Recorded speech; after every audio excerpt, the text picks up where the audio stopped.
Hi, so I'm studying and I don't feel like studying. So instead I'm going to read a book and I'm going to take you guys along for the journey.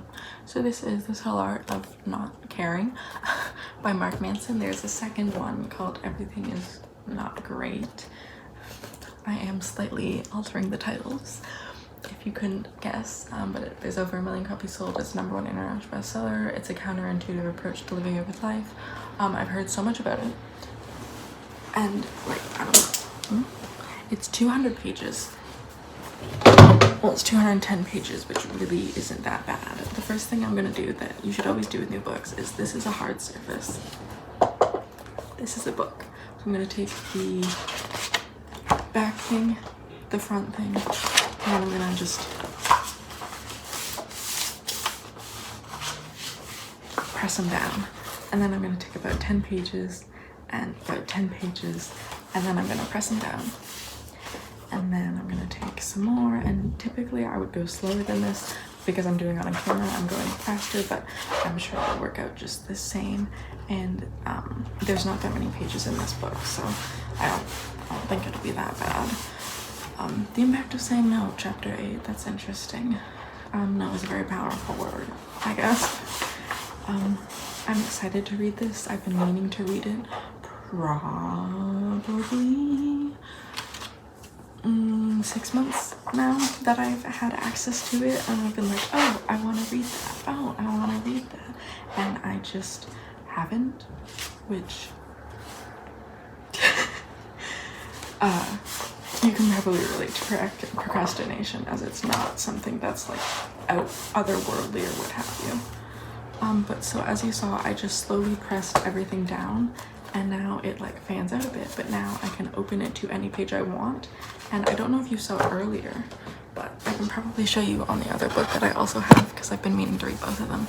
But if you look at it, how it like, it's so open, and if you were to try to bend it back, you can see that it's not. Like, there's so much structure in the spine that you just can't.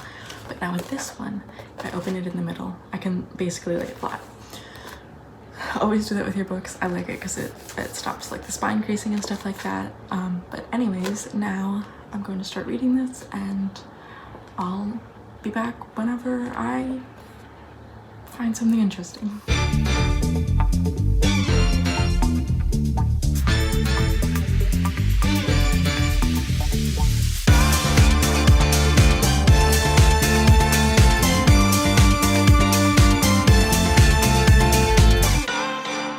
So I just read the first chapter, the first 22 pages of the book, and I like it so far.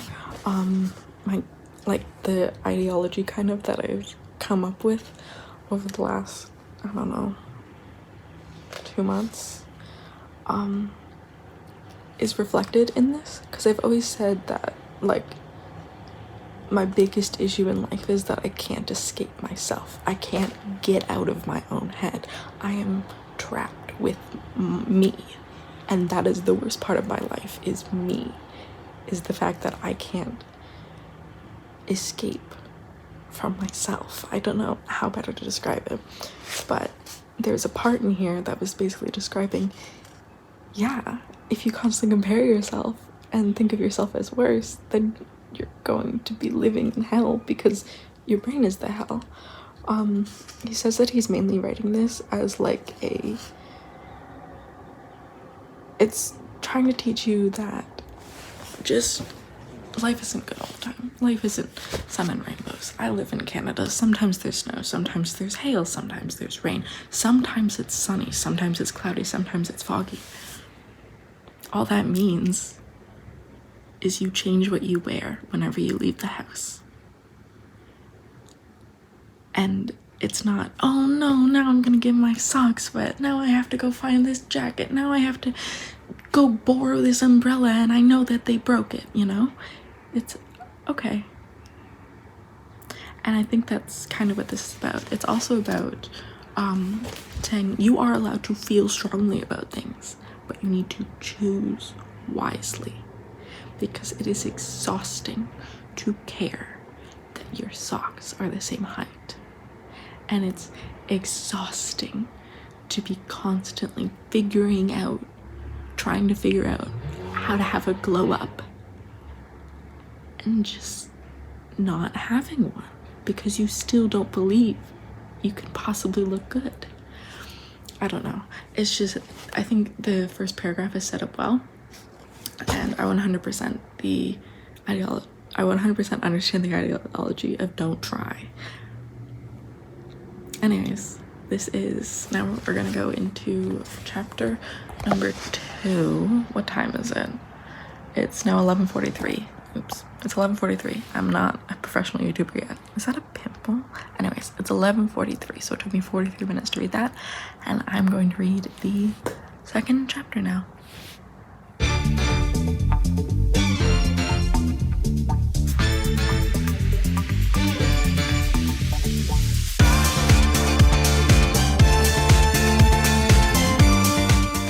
So I just finished chapter 3 and I wanted a couple things to say. So number 1, read this book for yourself. Number 1, read it for yourself. I know I'm reading it and I know I'm talking about it in a YouTube video, but that does not mean anything. This is just what I get from the book, and this is just my opinions and my thoughts, and it's based off of my own experiences and my perspective. So read it for yourself. I guess another thing is this chapter was more about just pain. It was more about telling you, like the first one was, I forget, what was the first one even about? Oh yeah, don't try. The first one was, hey, if you care too much, you're not gonna get anywhere. And this one is, hey, if you care too much, you're never actually gonna start the thing that you want, because you want to be happy. You don't want to solve your problems to be happy, you know? You want the end, you don't want the progress. And that's something that he was talking about, is that to better your health, you go to the gym. You want to better your health because you feel like a fat slob, okay? That's a problem. But then you get a gym membership, and now your problem is that you have to actually go to the gym and do it. So it's talking about the differences in those problems, how you just level up your problems. I think that's a great way of looking at it. So it says in the book to choose your problems, choose which problems you want. And I think that's a very important message. And so I'm really enjoying the book so far, and I really agree with everything, and I'm definitely not going to finish it today.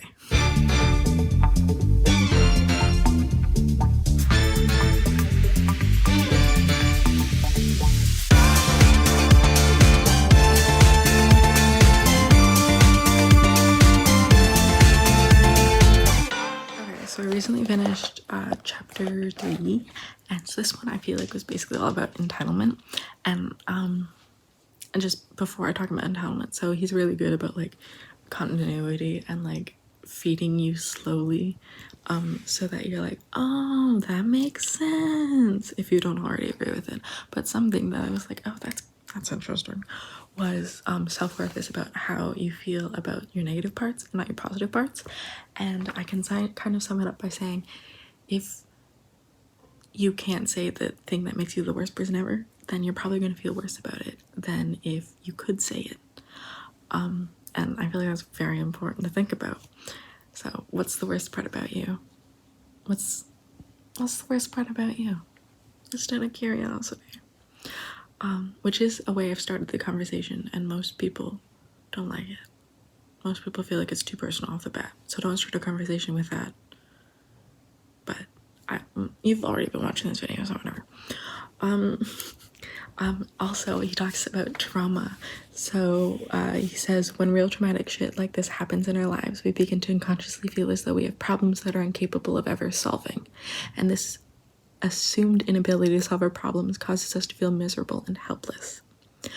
But it also causes something else to happen. If we have problems that are unsolvable, our unconscious figures that we are that we are either uniquely special or uniquely defective in some way. In short, we become entitled, basically. And I love that, the way that he said that. The fact that if we feel othered or just like outside the norm, you immediately kind of start gaining a sense of entitlement because you're like, oh, I am not average. And most people don't really think of that. He also brought up how social media, giving a voice to everyone means everyone has a voice, means everyone thinks their voice is more important than it is, because any number of people can hear their voice. And so I really love that. This is a great read, and I want to keep, sorry about holding it, because of how I bend the thing, it's like this, so whenever I hold it so that it doesn't do that, or like I set it down so the back is facing up so the front can be flatter. Anyways, but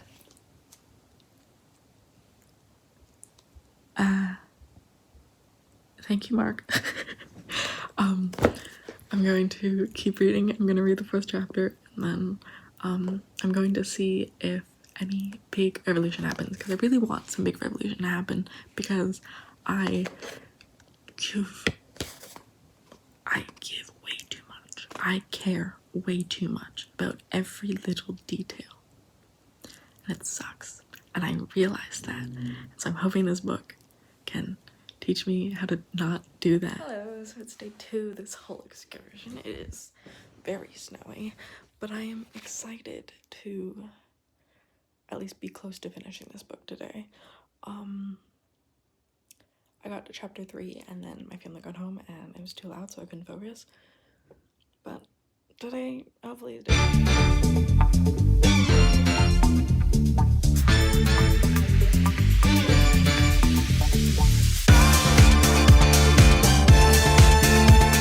Okay, so I just finished the 4th chapter. This whole chapter, sorry, you can hear them. They got louder. You see throughout the time lapse that I had to put on my headphones, and I also turned on a fan to get rid of their noise. But that chapter is basically, you have to make hard choices and you get an easy life. His main thing is that there are good values and bad values, and you hold yourself accountable to them. So an example is wanting to be rich. Just because you want to be rich is a bad thing, but being honest all the time is typically a good thing, and that's something that you can control. And so he talks about those values, and then he explains that moving forward in the book, he's just talking about 5 values that sort of follow the whole scripture that he's been saying so far. I don't know if scripture is the right word, but it's really interesting because he says, like, the first thing you have to do is figure out what your emotions are, figure out why you feel them, and then the hardest thing is to figure out why those are standards that you're holding yourself to, and that last question is your values. And so you have to be careful what values you have. And so he's just kind of saying, here are some good values, and maybe possibly pointing out your bad values. And I don't know, still good.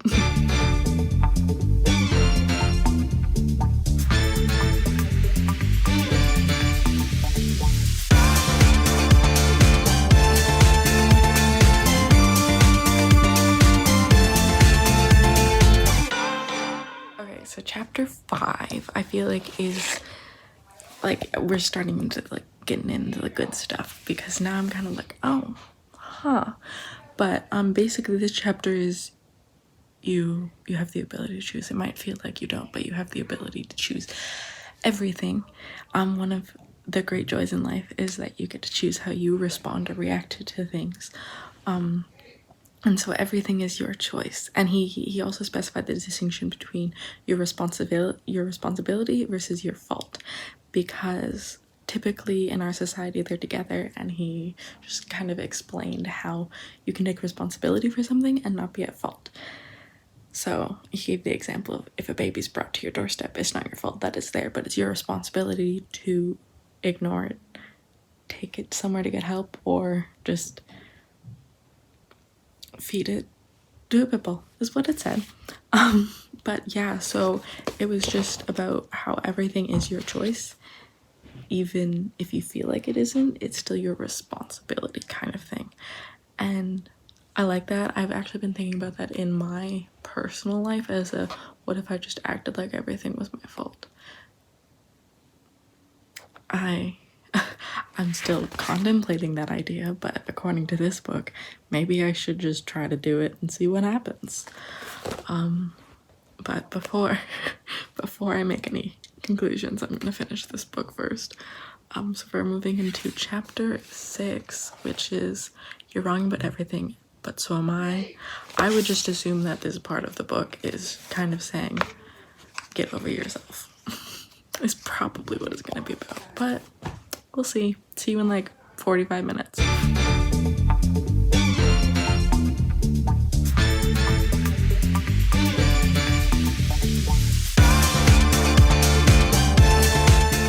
Just finished chapter 6, and basically this chapter is knowing that you're wrong indicates that you're growing as a person. So he first started off by saying in childhood he believed a lot of things that weren't true, and as an adult now he knows life is just about becoming less wrong. It's not about becoming right.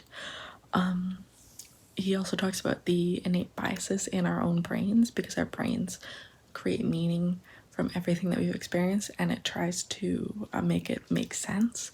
CGP Grey has a lot of videos explaining concepts that are in this book.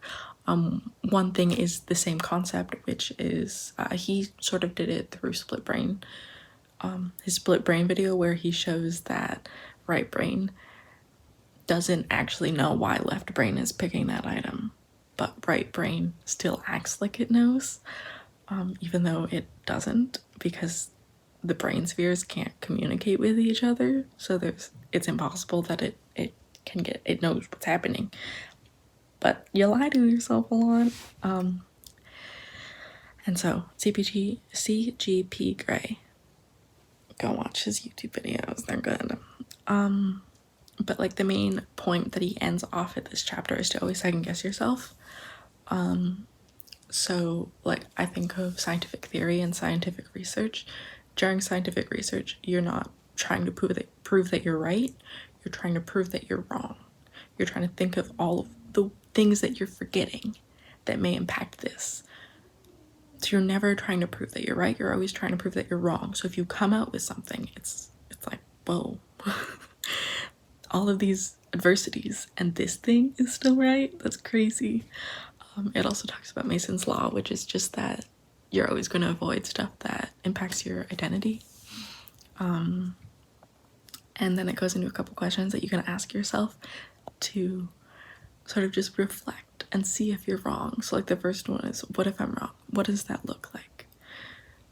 You know, so like if you get into a fight with your significant other, were they right in saying that? Was I wrong in that situation? What does that mean? You know? And you can just reflect that way. And I kind of already do that, mainly from CGP Grey. But, you know, it's just about you're wrong. And you're always going to be wrong. Life is just about being less wrong.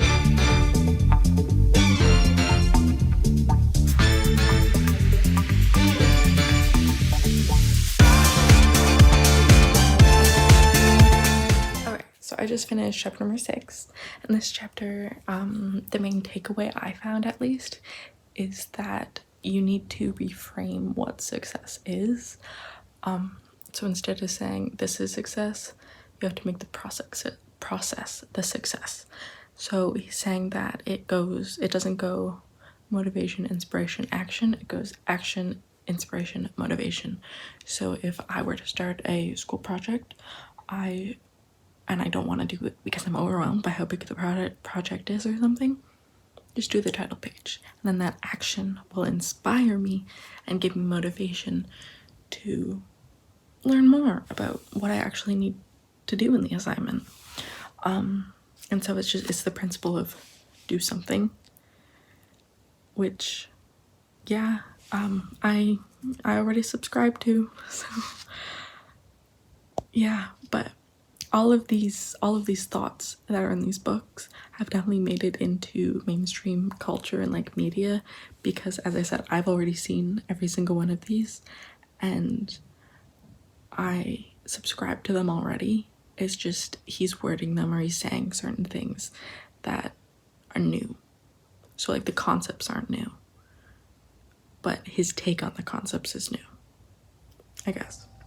Anyways, We got 2 chapters left, about, what is it, like 50 pages? Yeah, about 50 pages left.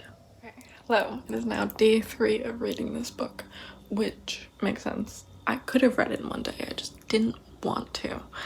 I didn't realize how much fatigue there would be on that front, but today we are going to be reading the 8th and 9th chapter. We'll be finishing this book, and then I can wrap up all my thoughts.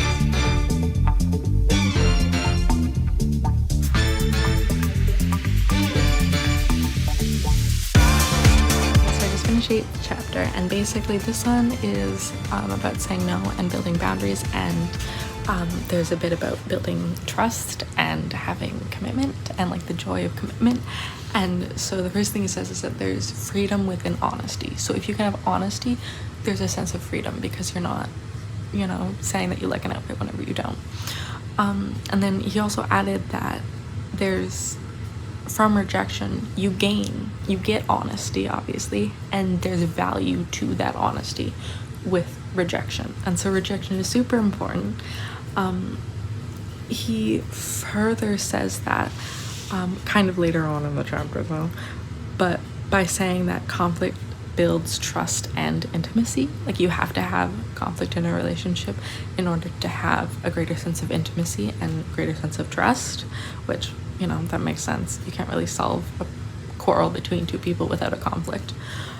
And there's always going to be a conflict whenever you have 2 people who are together long enough. So he also talks about, like, the main point of this is boundaries, the importance of saying no. And he says that there's a couple things to, like, determine if your relationship is healthy or not. And so it's the ability of your partner or yourself to take the responsibility of your own problems, and also it's the ability of your partner or yourself to accept rejection. And so those are just 2 very important things, and if you don't have that, then it might not be the healthiest. He says that a great way to test that is to ask yourself, how would the relationship change if I rejected them or if they rejected me? If there would be a big fight, probably not the best, and you might need to think on that a little bit. Another thing is, there's this little blip about cheating that I thought was really interesting. It says if people cheat, it's because something other than the relationship is more important to them. It may be power over others. It may be validation through It may be giving into their own impulses. Whatever it is, it's clear that the cheater's values are not aligned in a way to support a healthy relationship. And then he further goes on to say that you have to, if you are a cheater or a cheatie, the first thing that has to happen, I remember cheatie from The Good Place. Anyways, the first thing that has to happen is you have to realize those values that caused you to cheat in the first place. And then you can go and build your track record. Because without that first big boulder of, oh, this is what caused it in the first place, because it wasn't just you were bored, it wasn't just that they were there. Why didn't you value the relationship enough to reject it? And so you have to kind of contemplate that. And so I thought that was super interesting, because you don't hear that a lot, that cheating is a result of your values, in at least where I'm from, in my culture, from what I've heard.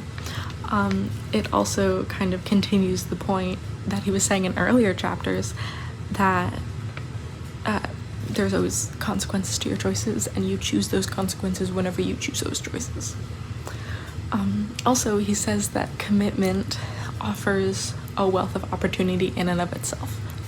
By committing to one person, you gain things that you can only experience by being with a person for a decade. You can only experience certain things by living in a certain area for 5 years, you know? So there's a sense of good in commitment. He also briefly touches on the fact that choice is overwhelming. The more choices you have, the more likely you are to second guess yourself after you've made that choice, and so it's better to choose between 2 than choose between 20. But those are kind of what I pulled from this chapter. We're going to move into the last chapter, chapter 9. I think this chapter is only like 20 pages long. Yeah, it's only like 20 pages long, so it shouldn't take me that long to read. But it's, and then you don't exist anymore. So we'll see how that goes.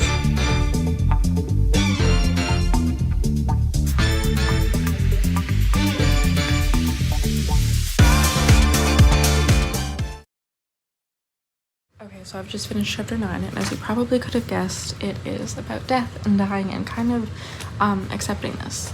He moves into it by talking about someone else's belief that there's two kind of selves. There's your physical self, and then there's your conceptual self. Your physical self is here in front of you, and then your conceptual self is like the ideas, thoughts, and things that you leave behind after you die. And so he says on page 198, all of the meaning in our life is shaped by the innate desire to never truly die. He calls their immortality projects by Becker, but he says that they're the same as values. And immortality projects are things that give you a legacy, things that continue you on, such as he says names like Jesus, Muhammad, Napoleon, and Shakespeare are just as powerful today as they were when those men lived, if not more so. Everything in life is about trying to make sure that you never truly die. And just don't. Like, it's all for naught, okay? It's all for naught, and that's okay. So, move on. But also don't forget to think about your inevitable death, because then you might not value life as much. But yeah, basically just death is scary, but it's going to happen, and it will be okay. Overall, this book is good. As I said, the beginning was kind of lackluster for me, but the ending kind of wrapped everything up nicely in a nice, cute little pink bow. I don't know if that's what Mark was going for, but I think it's great. I read the acknowledgements a little bit, and he was talking about how it was so difficult to put everything together, and you can kind of tell that it's a bunch of different concepts. And like, yeah, you can tell that it's just a dude. A dude trying to give you advice, and I like that. Once again, definitely read it for yourself, because I'm taking things out of this book that you wouldn't, and you take things out of the book that I don't care about. So read it for yourself, and next up I will likely be reading Everything is Bleeped. I forgot the name, but I will be reading that next.